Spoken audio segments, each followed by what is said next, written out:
দেনা করে হলো, ধার করে হলো, আপনাকে ধার করে কুরবানি দিতে হবে। কেন? আমি কি বোঝাতে চাচ্ছি শুনেন।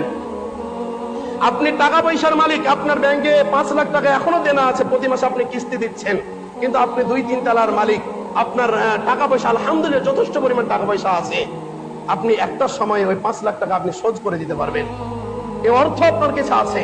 কিন্তু এই কুরবানির সময় আপনার কাছে টাকা নাই। কি নাই? টাকা নাই। আপনার নিজের ভাইয়ের কাছ থেকে হলেও, আপনার প্রতিবেশীর কাছ থেকে হলেও, যার কাছ থেকে হলো, ধার করে হলো আপনাকে কুরবানি দিতে হবে। কুরবানি আপনাকে দিতে হবে। কুরবানি মাপ নাই আপনার। আপনি বলবেন এটা কি ফরজ বিধান?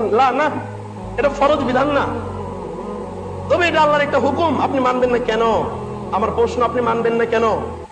টাকা ধার নিয়ে কুরবানি করা যাবে, কোনো সমস্যা নেই।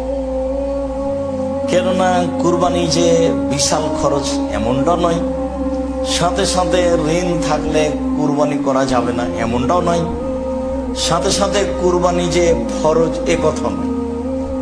কুরবানি করা হয় শুধু নেকির জন্য, আল্লাহকে সন্তুষ্ট করার জন্য।